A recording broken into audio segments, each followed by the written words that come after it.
Assalamualaikum warahmatullahi wabarakatuh. Selamat siang, kembali ke sesi lanjutan materi kita hari ini, materi tentang subjek pajak. Ada beberapa pertanyaan yang sudah teman-teman ajukan. Untuk efisiensi, saya menjawabnya via YouTube ya. Oke, pertanyaan pertama dari Oktalia Litura, good. Yang di slide 41 poin keempat, kerjasamanya dalam bentuk apa saja Pak? Gini, konteks kerjasamanya adalah dalam kerjasama operasi. Kerjasama operasi itu dua perusahaan atau lebih bergabung untuk mengerjakan suatu proyek secara bersama-sama. Masing-masing tentunya punya modal, punya keahlian, punya staff ya. Jadi kalau Anda menanyakan dalam bentuk apa saja, biasanya dalam bentuk kerjasama operasi. Sebutan lainnya adalah joint operation, JO. Misalnya di joint operation kerjasama usaha untuk proyek-proyek konstruksi. Anda tahu jalan tol dari Jakarta Cikampek Purbalenyi ya, yang menuju ke Bandung sana, itu dulu dikerjakan oleh 3 atau 4 atau 5 kontraktor. Mereka membuat konsorsium yang namanya joint operation. Joint operation ini adalah kerjasama operasi.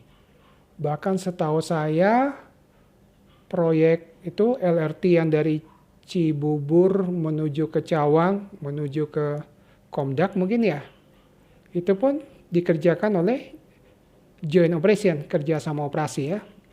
Jadi dua perusahaan atau lebih bergabung untuk mengerjakan suatu proyek, melakukan kerjasama untuk mengerjakan suatu proyek. Masing-masing mungkin ada sumbangsinya tentunya, muntah modal, tenaga kerjanya, keahliannya, dan sebagainya.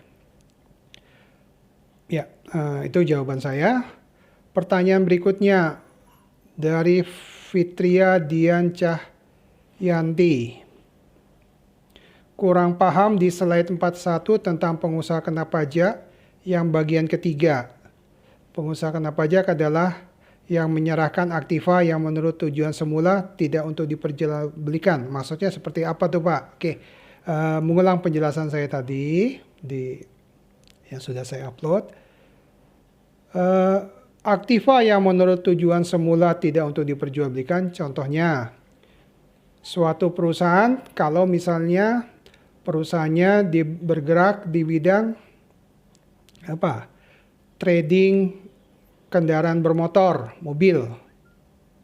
Jadi dia adalah distributor atau showroom mobil. Nah, mobilnya dibeli untuk dijual, itu berarti barang dagangan. Ketika dibeli, kemudian dijual sebagai barang dagangan. Ketika dibeli sebagai barang dagangan. Konteks yang dimaksud tentang pengusaha kena pajak yang menyerahkan aktiva yang menurut tujuan semula tidak untuk diperjualbelikan, bukan itu. Bukan seperti perusahaan showroom mobil tadi, membeli mobil untuk dijual. Tetapi aktiva yang menurut tujuan semula tidak untuk diperjualbelikan, aktiva yang menurut tujuan semula tidak untuk diperjualbelikan, contohnya, misalnya perusahaan showroom mobil tadi membeli gedung kantor. Gedung kantornya dibeli bukan untuk dijual. Orang usaha dia sebagai jual beli mobil, bukan jual beli gedung kantor kan.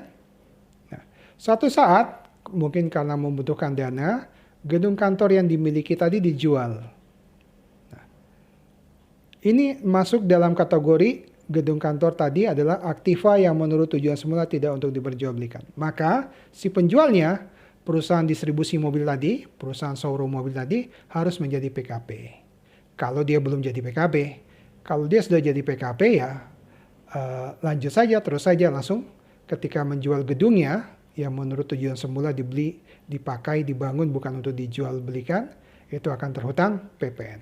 Contohnya kira-kira seperti itu. Contoh lain, suatu pabrik, katakan pabrik garment, industri pengolahan pakaian jadi, membeli mesin-mesin untuk mesin jahitnya untuk memproses, mengolah kain-kain tekstil untuk menjadi pakaian jadi, menjadi baju, celana, dan sebagainya. Mesin-mesin tadi dibeli oleh pabrik garment, pabrik pakaian jadi tadi, bukan untuk dijual lagi. Pada suatu saat mesin tadi dijual, maka penjualnya akan mengenakan PPN. Untuk itu dia harus jadi PKP. Si pabrik garment tadi harus jadi PKP karena melakukan penjualan barang aktiva yang menurut tujuan semula tidak untuk diperjualbelikan. Itu maksudnya ya. Kita lanjut ke pertanyaan berikutnya. Ketiga, Putri Nurma Yunita. Good pertanyaannya. Berarti kalau kita berangkat langsung ke luar negeri dan membeli misalnya tas Gucci itu dikenai PPN lalu cukai juga Pak? Ya. Pada dasarnya semua barang yang kita beli dari luar negeri dimasukkan ke Indonesia akan dikenakan namanya pajak dalam rangka impor. Apa saja pajak-pajak dalam rangka impor? Biaya masuk. Mungkin juga biaya masuk tambahan. Kemudian PPN impor. Kalau barang mewah kena lagi PPN BM impor. Ya. Walaupun kita tidak berstatus sebagai PKP. Tapi kita adalah subjek pajak ya. Makanya dikenakan PPN. Tetapi sebenarnya untuk barang impor ini ada batasan. Saya lupa berapa batasannya, Anda bisa cek Google ya. Googling. Sekarang batasannya sudah makin kecil. Kalau dulu sekitar 500 US dollar atau berapa, sekarang bahkan cuma 75 US dollar. Kalau tidak salah, silakan cek ya. Atau di bawah itu 25 US dollar, di bawah itu nggak kena pajak, tapi di atas itu sudah harus kena pajak. Nah, tapi silakan cek ya. Ya, jadi siapapun yang memasukkan barang ke Indonesia, dia harus membayar pajak-pajak dalam rangka impor, termasuk PPN impor. Walaupun bukan berstatus sebagai PKP. Pertanyaan selanjutnya, Rivaldo Muhammad. Apa sanksi yang didapat jika tidak melapor PKP? Oke, good pertanyaannya. Itu kita harus lihat di ketentuan Undang-Undang KUP. Jadi kalau sanksi-sanksi tidak ada di Undang-Undang PPN, tapi diaturnya di Undang-Undang KUP. Pasal 14. Selalu sanksi administrasi ya.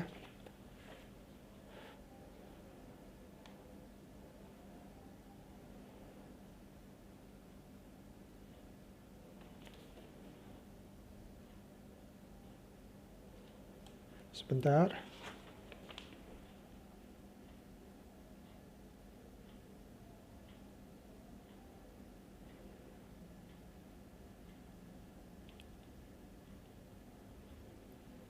Sebentar.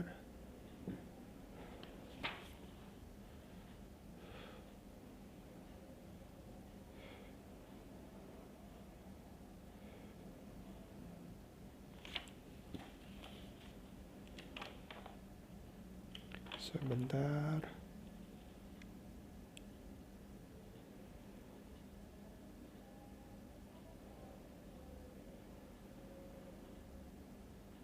Oke. Di pasal 13 saya ralat, pasal 13 Undang-Undang KUP, Undang-Undang nomor 28 tahun 2007, pasal 13 ayat 1 huruf C. Dalam jangka waktu 5 tahun setelah saat terutangnya pajak atau berakhirnya masa pajak dan seterusnya, Dirjen Pajak dapat menerbitkan surat keterangan pajak kurang bayar dalam hal sebagai berikut. Apabila kepada wajib pajak diterbitkan nomor pokok atau dikukuhkan pengusaha kena pajak secara jabatan. Jadi dia belum punya PKP selama ini, ternyata Direktur Jenderal Pajak mengetahui omset dia sudah mencapai 4,8 miliar rupiah, maka dia akan diberikan nomor PKP secara jabatan. Nah, itu diberikan sanksi pasal 13 ayat 1 huruf E. Berapa besar sanksinya? 100% dari jumlah PPN ataupun PPN BM yang tidak ataupun kurang dibayar.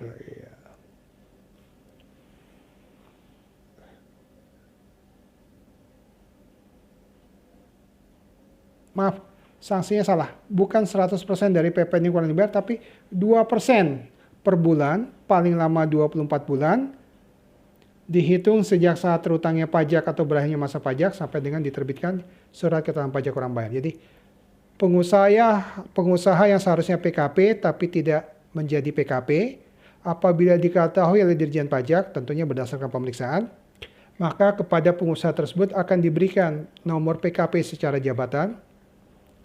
Jadi langsung diterbitkan nomor PKP-nya. Kemudian pengusaha tersebut akan diberikan sanksi sebesar 2% per bulan dari PPN yang kurang dibayar. Itu sanksi administrasinya. Apakah ada sanksi yang pidana? Ada sebenarnya di pasal 39. Di pasal 39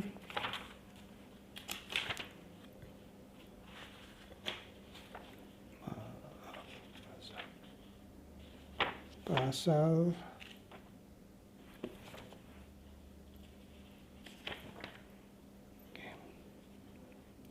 setiap orang dengan sengaja tidak mendaftarkan diri untuk diberikan NPWP atau tidak melaporkan usahanya untuk dikukuhkan sebagai pengusaha kena pajak.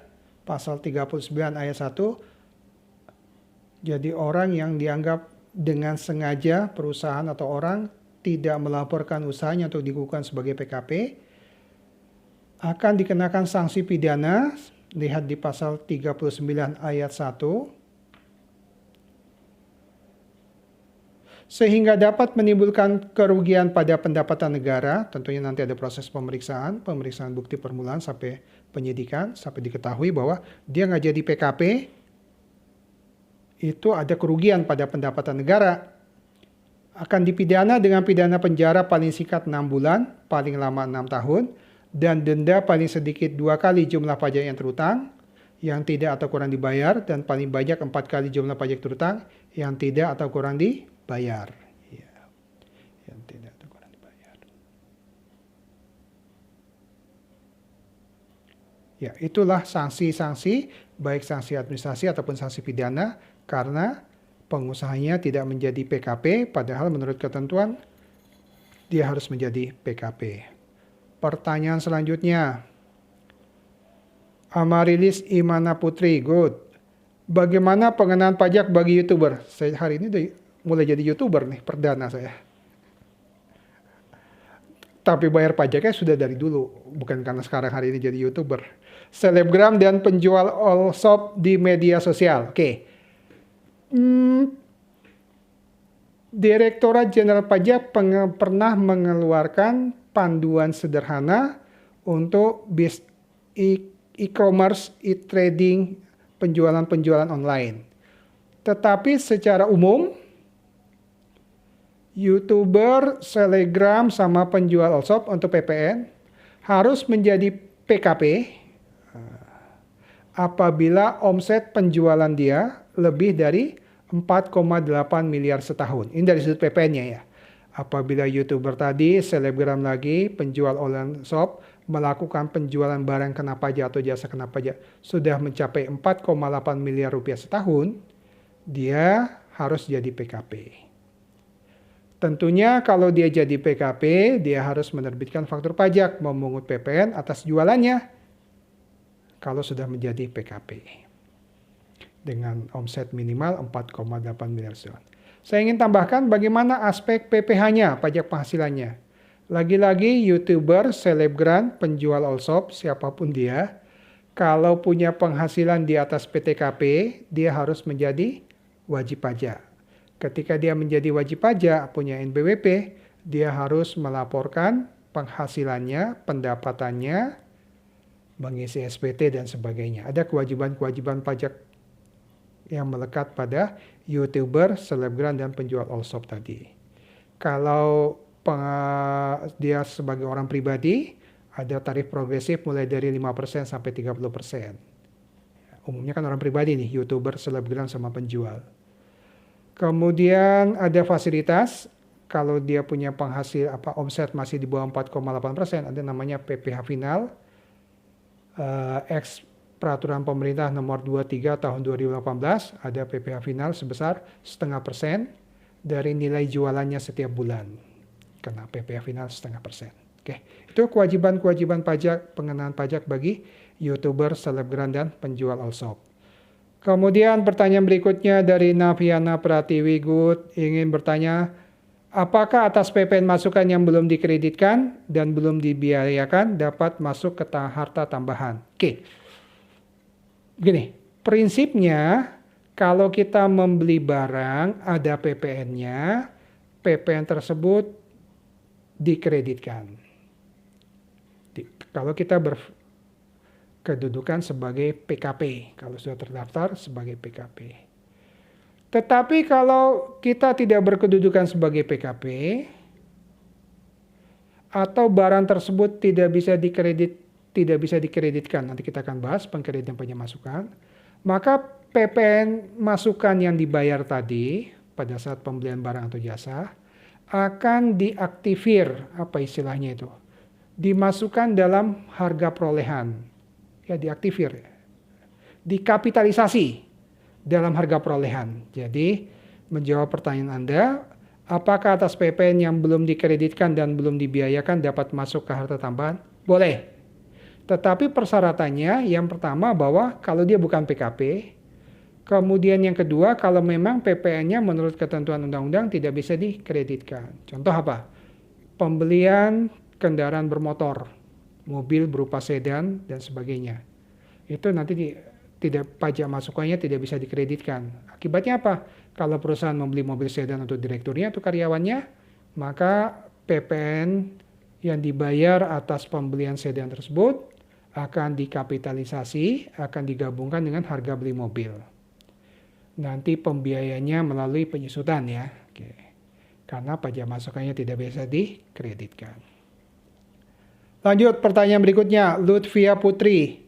Pak, untuk di buku pokok-pokok PPN terhadap status pra pengusaha kecil, apa perbedaannya dengan pengusaha kecil ya Pak ya? Ini saya harus mengakui, karena ini kuliah online-nya darurat, akhirnya buku-buku saya semua masih di kampus. Saya tidak memegang buku Pak Untung Soekarji nih saat ini. Mudah-mudahan nanti ada waktu saya mau ambil ke kampus. Tapi hanya mencoba memahami dari pertanyaan Anda ini. Semoga saya tidak salah. Pra pengusaha kecil yang dimaksud oleh Pak Untung Soekarji itu berarti sebelum dia masuk atau dikategorikan sebagai pengusaha kecil. Saya menduga maksudnya adalah apa? Belum melakukan kegiatan penjualan barang atau jasa, belum berproduksi. Jadi kalau pengusaha kecil itu yang punya omset sampai dengan 4,58 miliar rupiah setahun, kalau pra pengusaha kecil maksudnya adalah pengusaha yang sama sekali belum melakukan penjualan barang atau jasa, belum berproduksi, belum aktif dalam usahanya. Itu maksudnya. Nah, dalam konteks Undang-Undang PPN dimungkinkan pra pengusaha kecil ini melakukan pengkreditan pajak masukan. Nanti kita bahas. Jadi untuk pengusaha yang belum berproduksi, belum ada jualannya, itu dalam konteks Undang-Undang PPN mungkin untuk melakukan pengkreditan pajak masukan. Kalau ternyata dia sudah beli barang modal, ternyata ada PPN-nya, itu bisa dikreditkan. Oke, sesi tanya jawab ini saya selesai bahas, saya upload dulu. Nanti kita lihat apakah kemungkinan masih bisa sesi kedua atau tidak. Oke ya, terima kasih.